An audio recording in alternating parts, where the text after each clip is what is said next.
बिस्मिल्लाहिर्रहमानिर्रहीम। अस्सलाम वालेकुम दोस्तों, उम्मीद करता हूँ मैं आप सब लोग खैरियत से होंगे। अक्सर लोगों का ये क्वेश्चन होता है कि हम एंजाइटी से और डिप्रेशन से कैसे निकलें।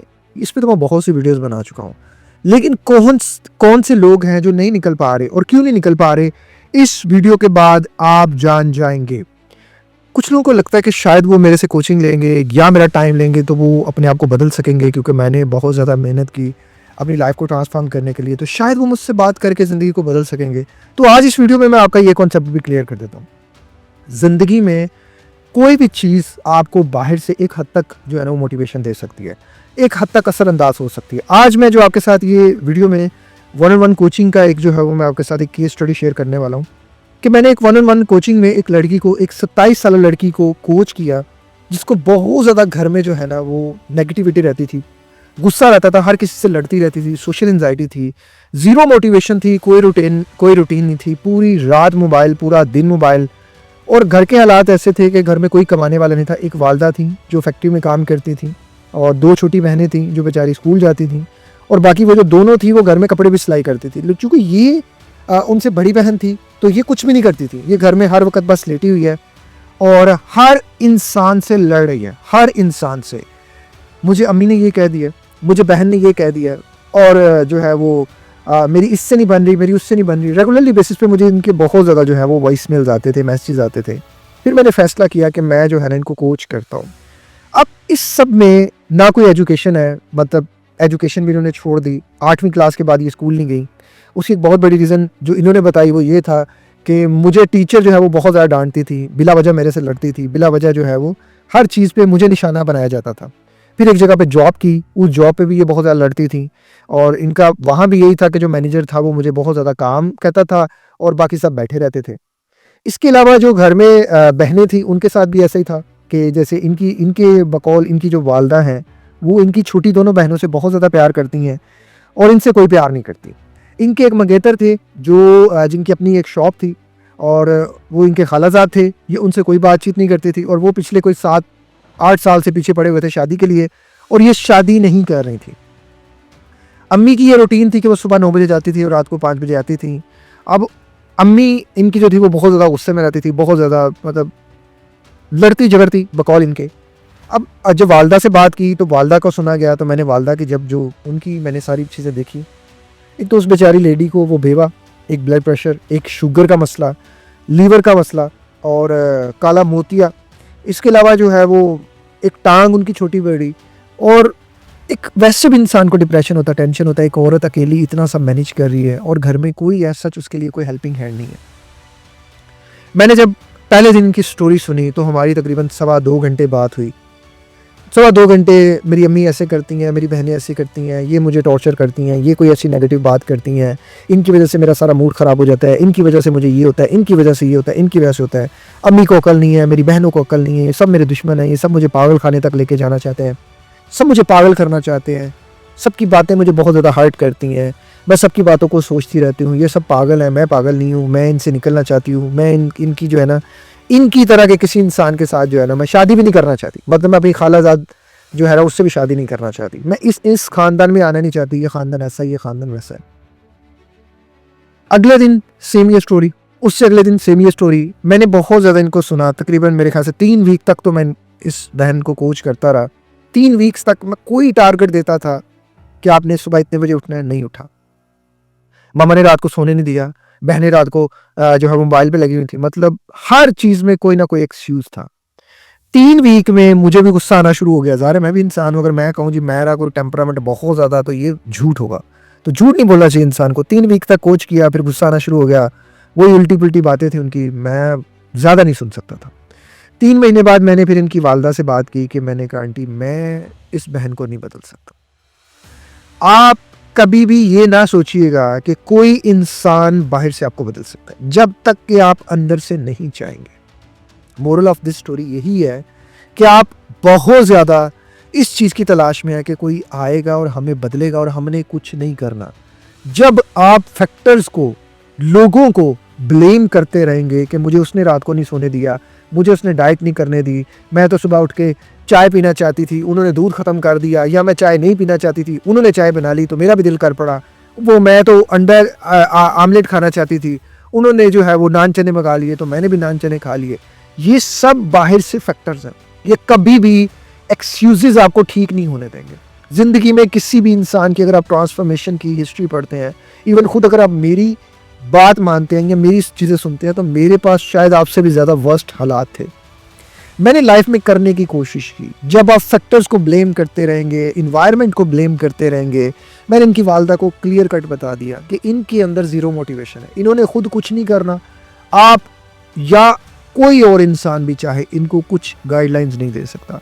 बेटर इज़ दिस कि इस तरह के इंसान के पास बैठ के उसको सिर्फ इतना कहता है, बेटे आ करो, हमने तुम्हें खाना खिलाना है। वो कहता है मेरा वॉक को दिल नहीं कर रहा, बेटे आओ वॉक पकड़ाओ, चल मेरी बहन, चल मेरा बेटा।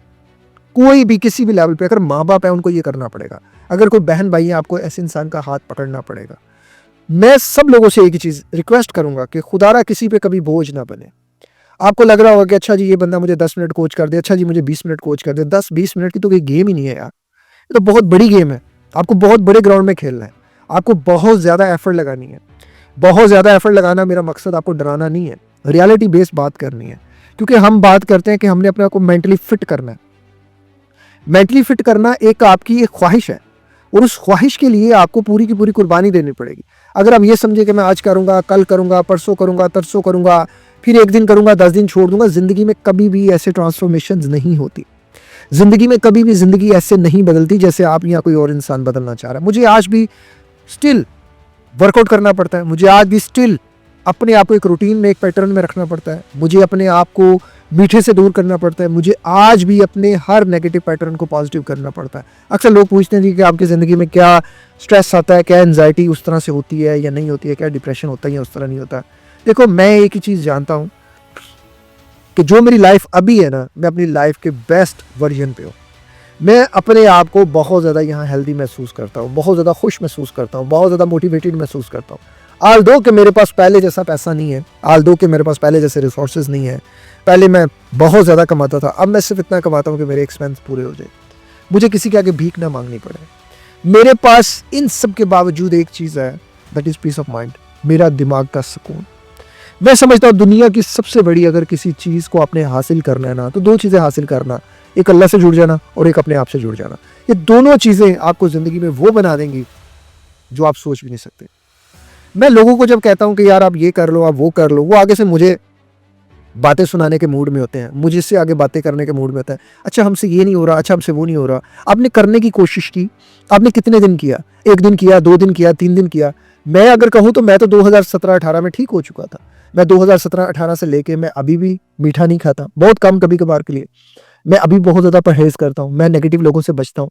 अगर कोई हो जाए तो मैं सेंसिटिव बंदा हूँ, मैं किसी की बात पे यकीन करता हूँ। बाद में पता चलता है कि यार ये तो कोई फ्रॉडिया इंसान था, इसने मुझे डिच किया, इसने मुझे धोखा दिया, इसने मेरा फ़ायदा उठाया। मुझे कोई फ़र्क नहीं पड़ता। अल्लाह ने मुझे फ़ायदा देने वालों में रखा है, फ़ायदा लेने वालों में नहीं रखा। मुझे भी डिप्रेशन आता है, मुझे भी एंजाइटी आती है। मैं उनको ठीक करने के लिए, मतलब उस तरह से नहीं होता, मैं उन सबको मैनेज करता हूँ। मुझे अब ये रूटीन को फॉलो करना है। एक वक्त था जब हमारे मुँह में दांत नहीं थे, अल्लाह ताला ने हमें दूध के दांत दिए, फिर दूध के दांत टूट गए, फिर परमानेंट टीथ दिए, अब परमानेंट टीथ भी टूट जाएंगे। जिसकी चीज़ है उसने दी है, हर फेस पे डिफरेंट दी है। तो जो आप ज़िंदगी आज सोच रहे हो कि पहले जैसी ज़िंदगी क्यों नहीं है, तो आप खुद कौन से पहले जैसे हो? ना तो आपके बाल पहले जैसे हैं, ना आपकी आइज़ पहले जैसी है, ना आपका जो पूरा अंदर से स्ट्रक्चर है वो पहले जैसा रहा। हर चीज़ यहाँ तो पहले से मजबूत हो गई, यहाँ तो पहले से कमज़ोर हो गई। तो कुदरत का नियम है, कुदरत का एक लॉ है कि नेचर अपने लॉ के अकॉर्डिंग चलती है, आपकी या मेरी सोच के अकॉर्डिंग नहीं चलती। हमने नेचर के साथ चलना है, नेचर ने हमारे साथ नहीं चलना। आप अपनी मर्जी करें, आप अम्मी को गालियाँ दें, अब्बू को गालियाँ दें, अल्लाह माफ़ फरमाए। मैं ऐसे लोगों से को कोच करता हूँ कि मैं हैरान होता हूँ कि माँ बाप के बारे में इतनी बुरी बातें कर देते हैं। मुझे शर्म हो रही होती है, मुझे शर्म आ रही होती है उन बातों को सुन के। मुझे अफसोस हो रहा होता है कि माँ बाप बेचारे इनके लिए धक्के खा रहे हैं। बाज़रत के साथ आप अपने माँ बाप के बारे में बुरा ना सोचें। मुझे अपनी अम्मी की ये बात बड़ी बुरी लगती थी उस टाइम पे। अल्लाह माफ़ फरमाए मुझे इसके लिए कि बेटे तू नमाज़ पढ़ ले, तेरे सारे मसले हल हो जाएंगे। मुझे उस टाइम पे ये बात समझ नहीं आती थी। मैं बड़ा होता था कि अम्मी सिर्फ नमाज़ पढ़ लेने से। अब यकीन करें कि आज मैं इस बात को सेकंड करता हूँ और मैं हमेशा हर बंदे को कहता हूँ कि अल्लाह से जुड़ो। और अल्लाह से जुड़ना सिर्फ नमाज़ पढ़ लेना नहीं है, अल्लाह से जुड़ना पूरा एक चैप्टर है जिसमें आपकी नज़रें नीचे से लेके आपके हिसाब किताब में आपके सोने उठने जागने हर चीज़ के पैटर्न्स आते हैं। सुन्नत को फॉलो करो, आप सल्लम की ज़ात को फॉलो करो। अगर आप ये सारी चीज़ें करते हो, पे द प्राइस पे आते हो, तो मामला हल होगा। अगर आप कहते हो नहीं जी नहीं, काम ही भाई 2 मिनट दे दें, 10 मिनट दे दें, 20 मिनट दे दें, ले ले फिर, ले ले ना। इसी सोच में रहेंगे तो बैठे रहेंगे दोस्त। आज के इस दौर में इंसान अपनी रिस्पॉन्सिबिलिटीज उठा लेना, यही बहुत बड़ी बात है। दूसरे के कंधे पे कभी इतना बोझ नहीं डालते कि उस बेचारे के कंधे ही टूट जाए। खुदा अपना बोझ खुद उठाएं, खुद खुद। आप अपने पेरेंट्स पे भी नहीं आ सकते। माँ बाप भी उस बच्चे का साथ छोड़ देते हैं जो अपना बोझ नहीं उठाता। आप मेरी इस बात को आजमा के देख लीजिएगा। आप आज कमा रहे हैं तो ठीक है, लेकिन अगर खुदा न खास्ता आपकी फैमिली और आप नहीं कमा रहे ना, तो आपके माँ बाप भी बेचारे थक जाएंगे। आप खुद सोचें कि वो माँ बाप है, आपकी ज़िंदगी आपने उठानी है, किसी ने नहीं आना, किसी ने नहीं आना। चल भाई बदलिए, चल भाई मैं तेरे लिए सोता हूँ। अच्छा मैंने आपके लिए सोना है, मैंने आपके लिए जागना है, मैंने आपके लिए अपनी रूटीन सेट करनी है। यार मेरे पास में होता ना, खुदा की कसम मैं कर लेता, मैं आपके लिए ये कुर्बानी दे देता। लेकिन आपकी लाइफ है, आपके हाथ में स्टीयरिंग है, इसको आपने मूव करना है। अगर यूं ही अपने आप को उलझाई रखोगे, भटकाई रखोगे, खुदा ना खास्ता बहुत जल्द हालात बदल जाएंगे, वर्स्ट हो जाएंगे। मैं वो वर्स्ट देख कर आया हूँ, इसलिए कह रहा हूँ बेस्ट कर लो, बोझ ना बनो। नहीं उठाते लोग बोझ, घर वाले आपके बारे में बदगुमान हो जाते हैं। खुदारा ये वक्त अल्लाह सबको इस वक्त से बचाए। और इस तरह की मोटिवेशनल वीडियोस को देखने के लिए चैनल को सब्सक्राइब कर लीजिएगा। अपना बहुत ज़्यादा ख्याल रखिएगा। मुझे दुआ में याद रखिएगा। मिलते हैं किसी और वीडियो में किसी और टॉपिक के साथ। अस्सलाम वालेकुम, अल्लाह हाफिज़।